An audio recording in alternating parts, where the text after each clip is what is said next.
Hey everybody, Dr. Hill in the OR here. So these right here are 2 implants we just took out of a patient. They actually have been in since 1988, so you know it's a great year for implants. And so what you can see is here is that they're very firm and crunchy on the outside there. That's called capsular contracture, also known as encapsulation.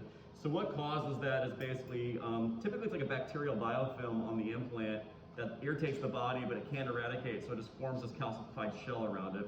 Also too, in my experience, sometimes too, if an implant is ruptured, you'll see this form too. I believe on imaging, one of these was ruptured and the other was not. So I was just gonna kind of, this one right here, you can kind of see the shell starting to peel back here. So we can kind of do this right here and you can kind of see how thick this is. And you can hear it crunching. You know, our patient, these implants have been in for a while. They've been encapsulated for a while. She's actually had so much pain and discomfort.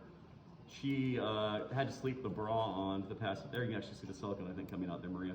So that right there, guys, that's actually a hole in the implant. So that's a ruptured implant. So that's what silicone gel looks like when the implant ruptures. You'll notice it's not a lipid, right? So like if this was a saline implant, if I put a hole in it, it comes shooting out. But silicone kind of does one of those things. So that's a rupture in the implant right there.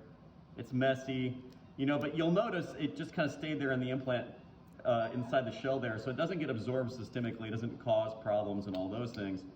But you can hear how I'm crunching there because the body didn't like it, and so it formed this thick wall around it and walled off that rupture. But yeah, you can definitely see that that's ruptured right there.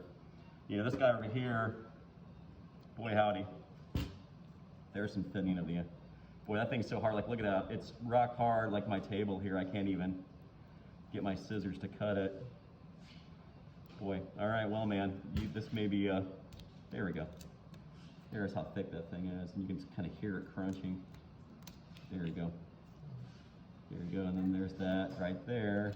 I may have, just full disclosure, I may have made that hole in the implant there. This one, I don't know if it was ruptured. I can't remember off the top of my head. But, yeah, there you go. Ouch, man, look how thick that is right there, Maria. There we go. But yeah, thick, thick, thick, thick. So you can imagine how uncomfortable that is inside the body there. Anyway, well, there you go. And then there's the silicone right there coming out of the implant. Okay, cool. Thanks, Maria. All right.